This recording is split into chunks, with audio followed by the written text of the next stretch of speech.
Hello, everybody. We are still in our house. Black Tribers. Yes, You forgot here to we say go. that. Hello, Black Tribers. Yes. Part 6. Part 6 on our marriage series. Yes. We had a ton of people requesting for pre-marriage ideas or dating tips. Dating tips. Yeah. Okay. So we kind of put together a few ideas here, but the thing I guess that we really want to get across to people is we get a lot of panicked calls after the marriage has taken place about the things that are coming up. And if you do have certain conversations before you get married, you can avoid some of those pitfalls. Now, we also have people that get really upset because they want us to be there on their wedding day. And there's been times we've just not been able to do it. And what we've said to them is we may not be there on your wedding day, but we're called to your marriage, because your wedding day is just an event. And we should celebrate these things. They're very important, but that should not be the focus. The focus should be the relationship. Yes. So we have tried to listen to a lot of pre-marriage counseling things.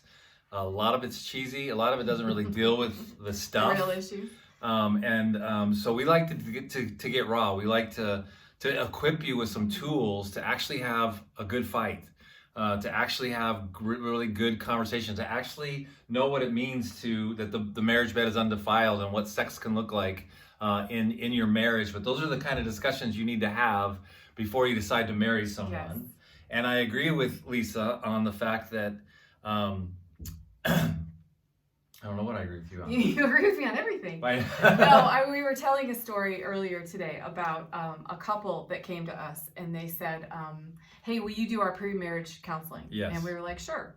And they said, well, the cake that we want is for $2,400. Yes. And the dress that I want, the bride said, is $10,000.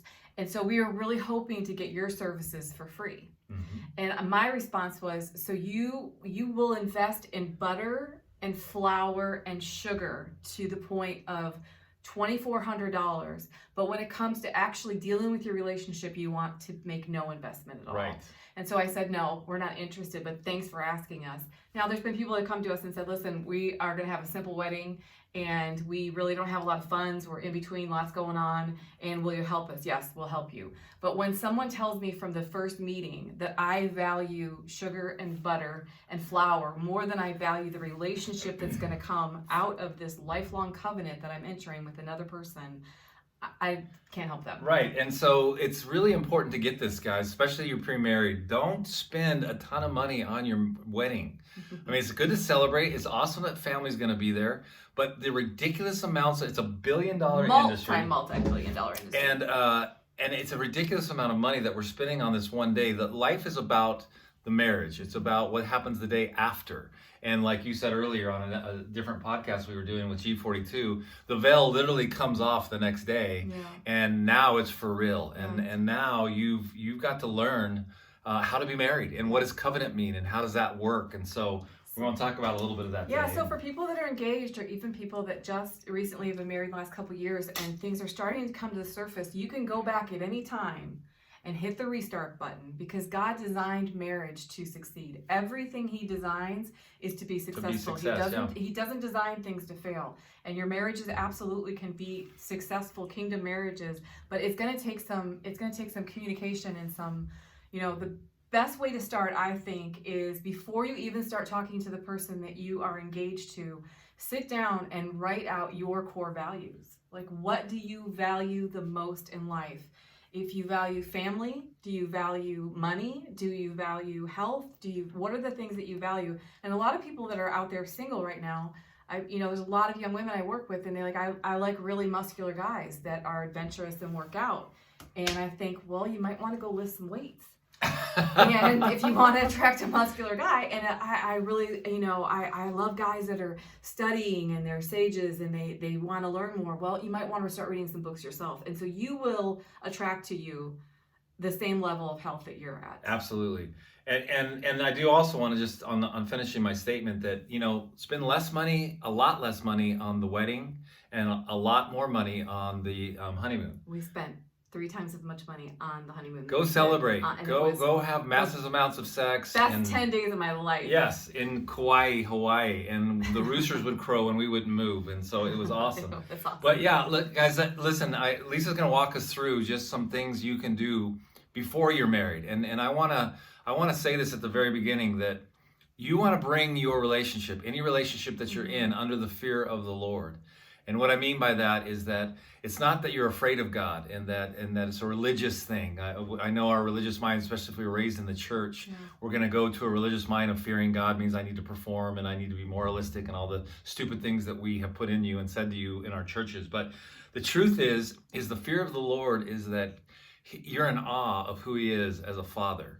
That He's such a good father. He gives such good gifts. And He designed our relationships to be under the trembling and the beauty and the grace and the awe of the Father. And when we do that, Proverbs literally says, I could list 50 of these. I taught this the other day in class at G42, but it says that your life will be elongated. You'll live longer if you're under the fear of the Lord. Your relationships will last longer. This is true for friendship. This is true for any kind of relationship. It says that wealth follows the fear of the Lord. It says that wisdom and understanding follow that. In Isaiah 11, it gives us 7 markers of Isaiah prophesying about Jesus. And the last one, it gives you, fear of the Lord gives you counsel, it gives you wisdom. But the last one, it says that Jesus delighted in the fear of the Lord. Yes. And we want you to delight in your pre-marriage. We want you to delight in your marriage. And again, it's not easy. There's going to be fights, and it's okay to do that. But what Lisa wants to give you is just some tools of some questions that you can ask one another. And I love that you started there, babe. I mean, when we started in our marriage, if we would have known some of this, I think it would have saved us a little pain. The hilarious thing that we never talked about but was assumed is you assumed, like I think most American men do, that I wanted a large house and a large plot of land. Yes. And so you were always finding these huge houses with huge, 5 acres or whatever. That was your dream, but we never talked about it. Right. And those were the most miserable days of my life. Yes. I hated the huge houses because I spent my whole life maintaining it. I just basically cleaned and did yard work all the time, and you guys enjoyed it, but I never got to enjoy it. And now, in the season we're in now, I love our little apartment.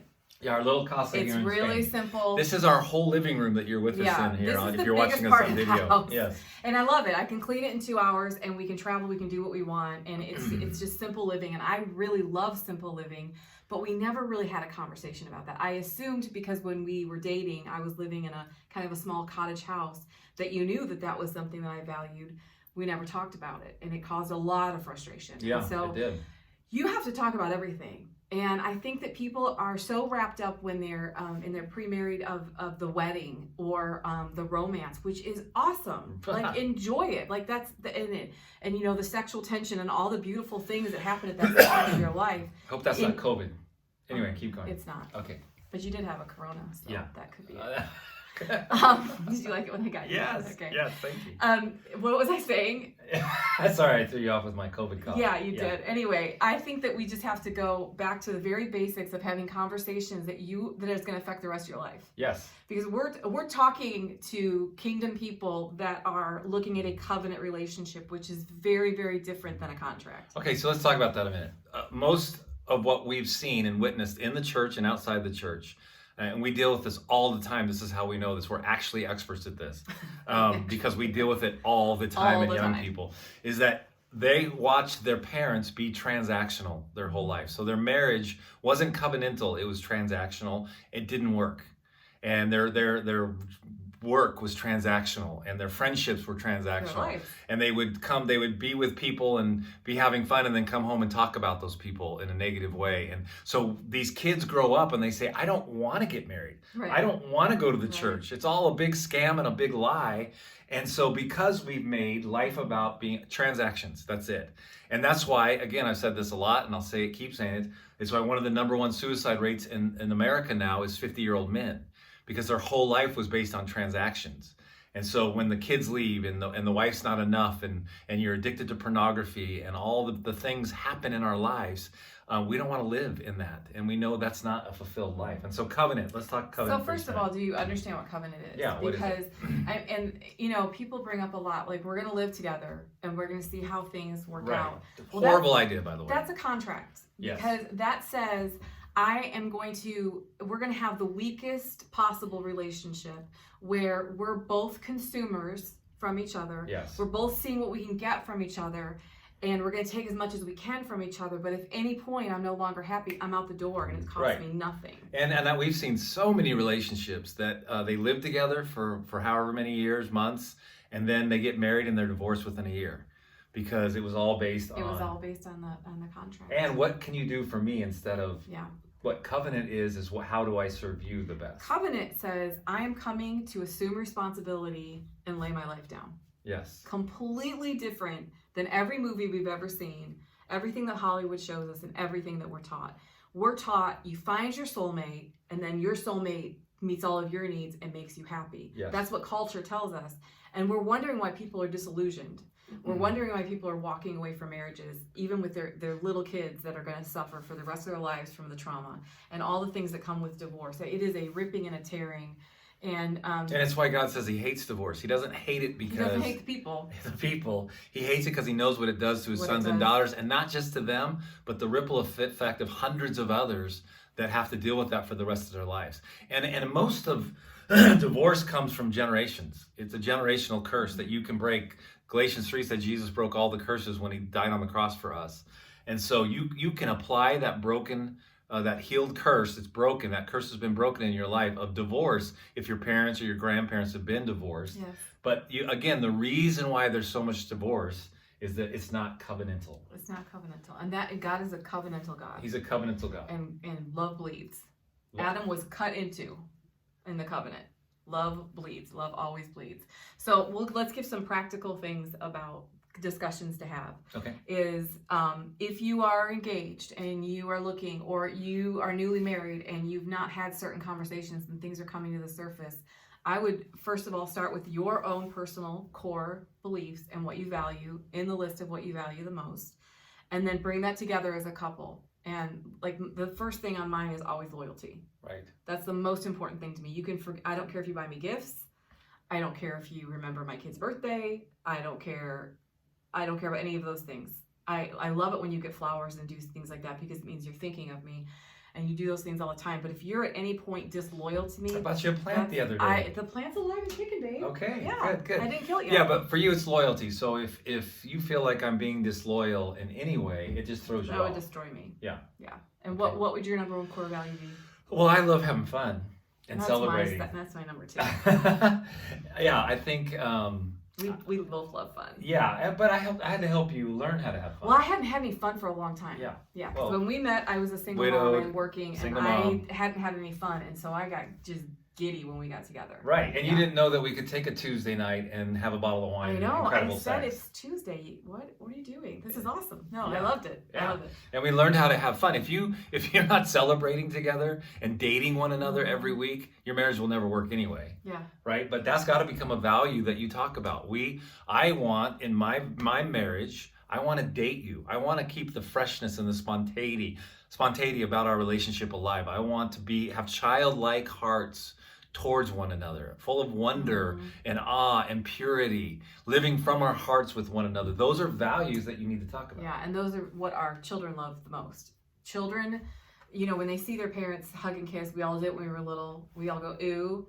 But actually, there's nothing that makes a child feel more secure when they see affection between their parents. That's right. We talk to a lot of people say, I didn't even realize my parents were married till they told me they were getting divorced. I never thought of them.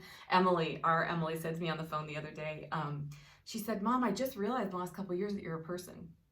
I only thought you were my mom. And she said, now I realize like you're a person with thoughts and feelings and emotions and dreams. And I was great revelation in your late 20s. Yeah, we're having a really great relationship right now because she doesn't only see me as a mom, she sees me as a whole person. That's and cool. So we're having a really fun friendship. But it's sitting down and talking about what you value is so important. Like I never put a dollar amount on what I needed a man to earn. But I always knew that I wanted to be married to a man that loved what he did. because I knew that a man that was miserable at work was going to be miserable in most of his life. That's good. And so I was willing to make huge sacrifices for you to follow your passions and your dreams. Yeah. And in that, I want to say, as you're having these discussions around your values and what's the most important thing to you moving into this covenantal relationship with someone, make sure you're talking about sex. Make sure you're talking about how much money can we both spend without having to talk to one another. Like, our limit is whatever it is now, $500. We don't get to spend that much money, but we know we're going to have a conversation before we'd ever spend more than a few $100. But it's not, for us, it's not just spending, it's giveaway. And so there's times you'll be in a situation, you'll call me and you say, I feel like I'm supposed to give this person this money. I'm like, absolutely, because there's trust there and we've discussed it.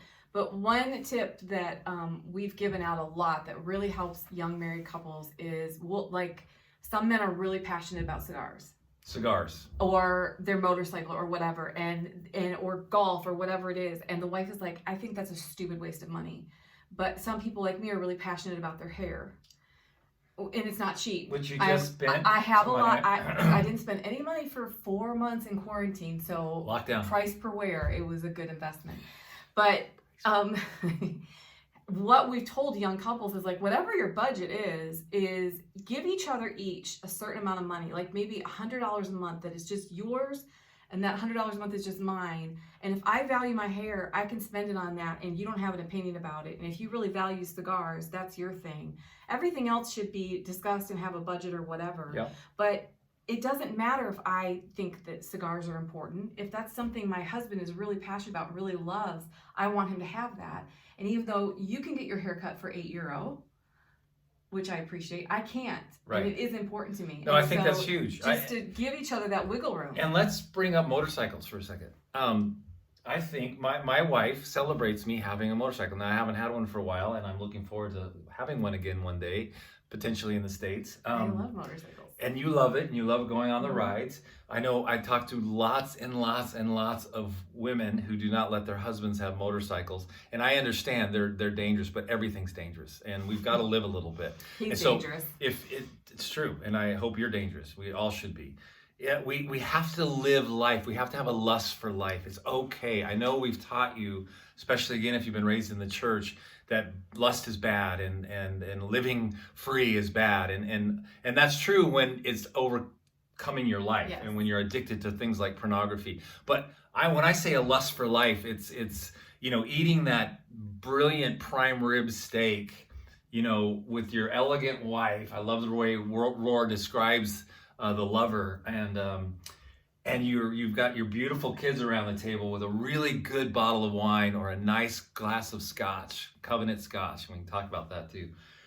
While you're talking about the injustices of the world and what's happening in third world countries and the trip you're going to take with your family to go reverse some of those injustices, that's the lover. He has a lust for life. He's making love to his food, and he's making love to his wife. He just enjoys the things of life. And you've got to have those kind of discussions with one another. But the discussion that we had about the motorcycle, because I grew up on motorcycles. I love them. They're not scary to me. I love, you won't let me have my own because that's fair. Because if you guys knew what I did on snowmobiles, you realize I should not have my own motorcycle. But we're not going to talk about that. Yeah. But what I asked you with that was life insurance. I did. I need a lot of life insurance. I've been widowed. It's not fun. People die. I can be a rich widow. I don't want to be a poor widow. And I've asked you to wear a helmet. Yes. Just to protect your little noggin there. And so we did have a conversation about, I want you to have that. I would feel more comfortable if you took these precautions. Yes, absolutely. Okay, so what's some other... Well, the thing that people do not talk about very often is basic things like, do you have any debt? A lot of times there's this assumption that you do or don't. And that needs to really be talked about before marriage, because that's going to directly affect both of you. Okay. And so if you have student loans, you need to sit down and say, this is my debt, this is your debt, and then come up with a plan on how you're paying those off. And have a conversation about finances, which is going to line right in along with your values. Because, if you're living single for a long time, like we have people that are, getting married in their late 40s or late 30s, early 40s, you have been in control of your money, and you've not had to have a conversation with somebody about how you spend your money, and you may not think it's going to be a big deal, but the way I was raised was my dad did all the plumbing, he did all the carpentry, he taught us girls how to change the oil, he taught us how to change our tires. My dad never paid anyone to do a service. And so when I was first married to my first husband and he wanted to go pay to get the oil changed, I was like, why would you do why that? would you do that? Yeah. We can just go out in the driveway and do it right now for Right. $5. And we never talked about anything like that. It's just like, what do you value? Now, of course, I think your time and being greasy is worth $20 to pay someone else to do it. But those are conversations you have to have, because he wanted to pay to get our car washed. And I was like, why would you pay to get your car washed when you can do it in the driveway? Because of the way I was raised. You do whatever my dad always said, you don't pay anyone to do something you can do yourself.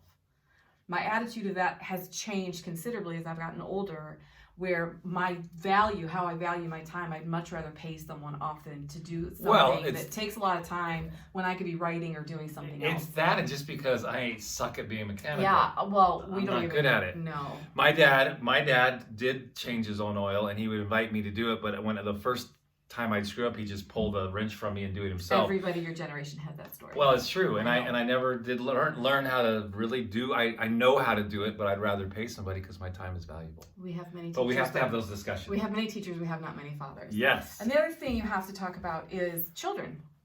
Not just do we want to have children, but how many children do we want to have? And who's going to take care of them? Yes. Because I like to take care of my own children. I also love to work outside the home, but when they are small and they are dependent on me, I want that to be my priority, and I want to create a nurturing home, and it's very important to me. And so that goes along with finances, that goes along with priorities, that goes along with your values. Yeah. You also valued me keeping, the home running so you could go do what you wanted to do.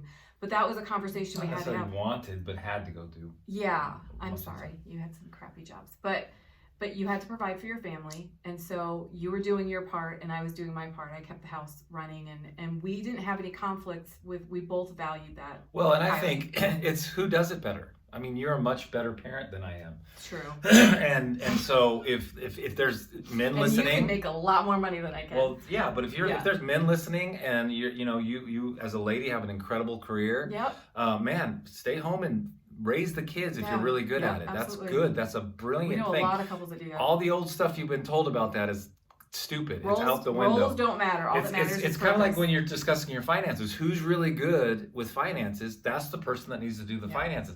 The man doesn't need to do the finances every time.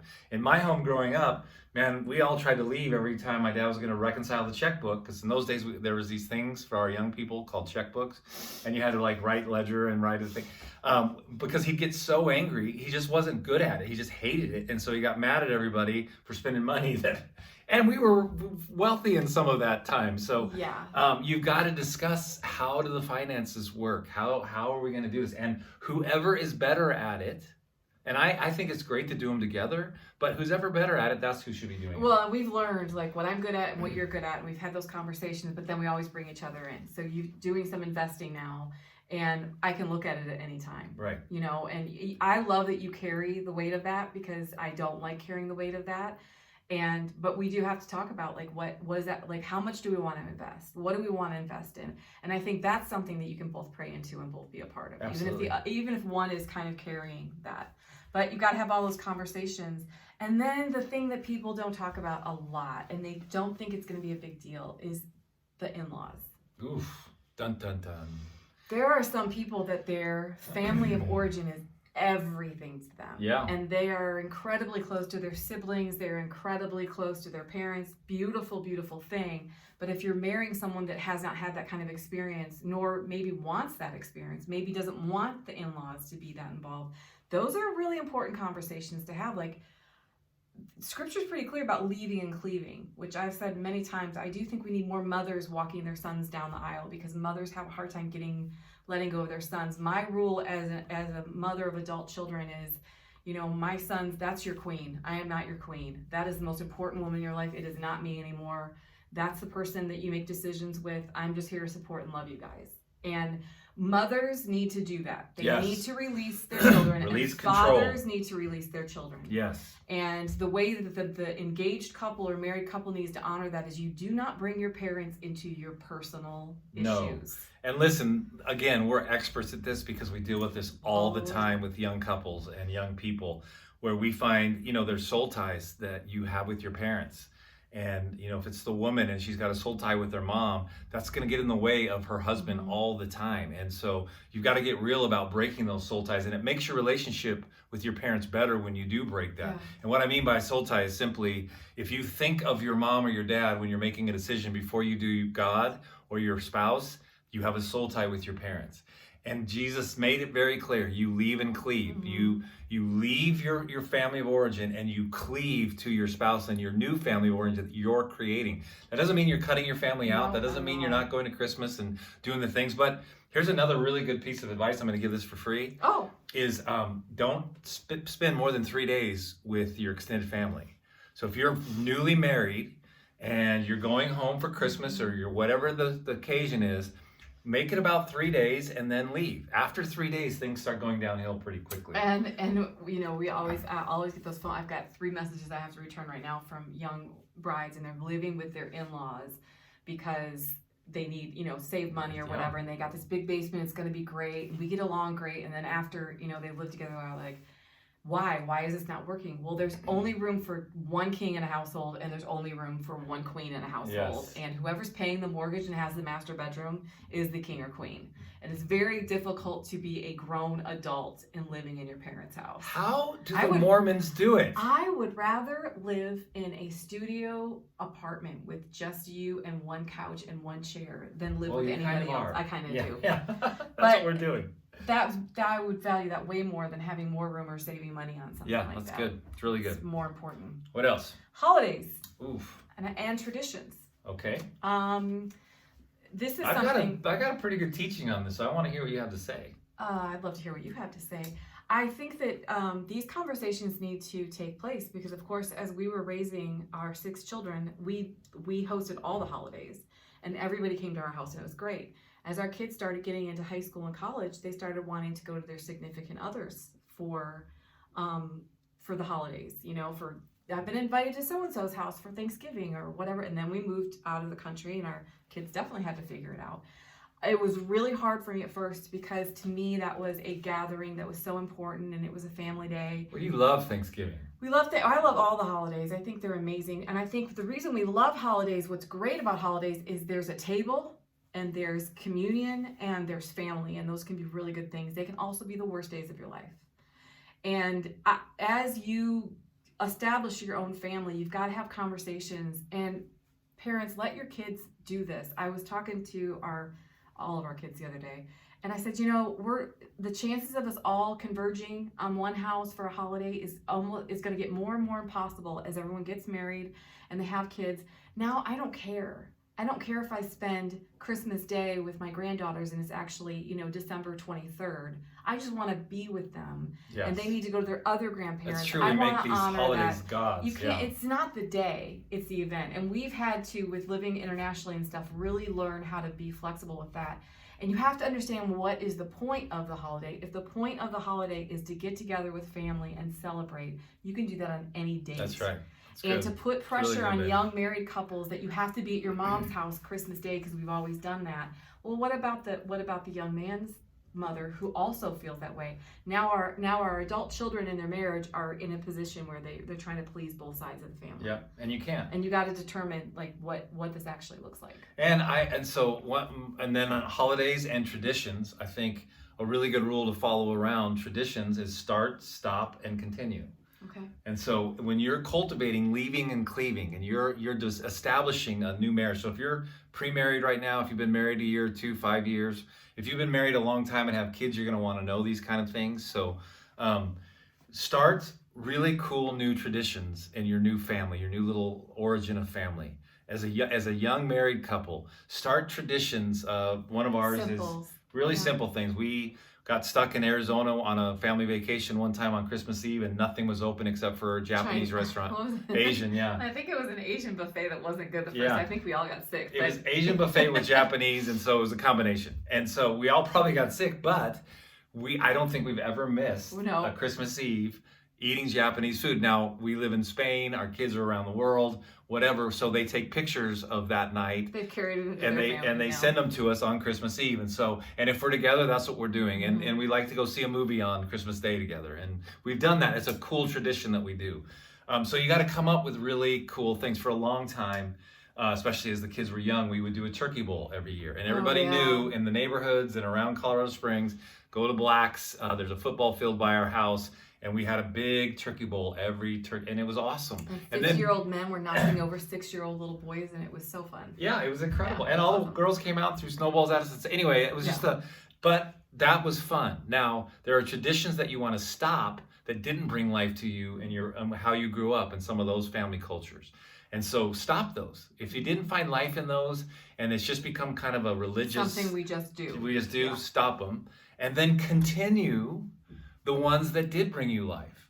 You know, what were some of those traditions growing up that you just loved that happened every year with your family? Yeah. Bring those into your new family and continue those, and let that continue to bring life through the generations. It helps with conversations with grandparents and grandchildren, and it just keeps the family flowing. And so it's important about traditions, and it's important to make them, and I just want to encourage you to do that. It's funny that our kids, that's so important to them. Of everything we did as a family, our traditions are like, they will not let those go. They do not let them go. I mean, that Japanese on Christmas Eve, they will not let it go, and I love that. It's Christmas Day. Christmas Eve is when we open the house. So here we go. We always had to save like $1,000 just for Christmas Eve and Christmas Day. It was so expensive to do what we did. Right. You're right. Yeah, Christmas it was Day. big. Yeah. Okay, and then if you are currently engaged, or you're going to get married, or you're starting to date seriously, you need to start having some conversations about what we want this to look like. Is this a non-sexual relationship until we get married? Do you value that?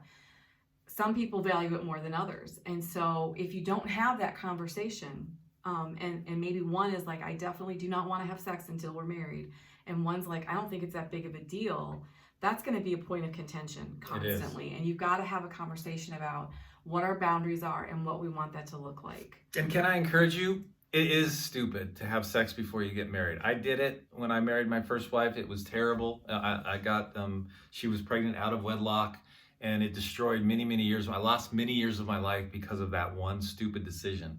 And covenant isn't casual sex. Mm-mm. And covenant sex isn't casual sex. Covenant sex is incredible. Awesome. And completely new levels at different things that happen.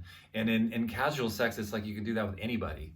And so what makes it special about your marriage? And so, man, I highly, strongly encourage you to, especially if one of you says, look, I value this and I don't want to have sex, man, honor that. Yeah.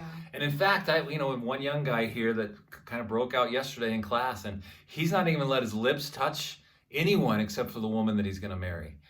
Because he just values that kind of purity and grace, and he wants to save every good thing for her. Mm-hmm. And man, I honor that. And I wish... me feel so loved as a woman. Yes, exactly. If a man loved that way, that would make me feel really cherished and loved. And again, a lot of you listening have had premarital sex, and there's no condemnation. It's like God can wash that, and you're fine, and break the shame of that.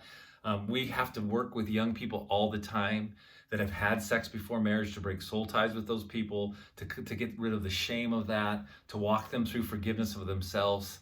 It doesn't cause anything good except for that one moment of pleasure, which again, if it's in covenant, it's a whole different level. So can I even share a statistic about that? Please. I found, one of my favorite, if you're looking for some books to read, just because if you're a woman and you want to understand men, which I highly suggest you do, and if you're a man, you want to understand women, there's a woman named Shante Feldman, and she does all these studies, like thousands and thousands of people, and it's not just Christians, it's across the board, business people, older people, single people, and she asks questions and does surveys. And the survey she did on premarital sex said 82% of women that had sex before they married, even at their future spouse, became more clingy and insecure in the relationship after the first time they had sex. So they have sex before marriage, and 82% women become clingy, more needy. Yes, Well, that and makes they sense. felt insecure.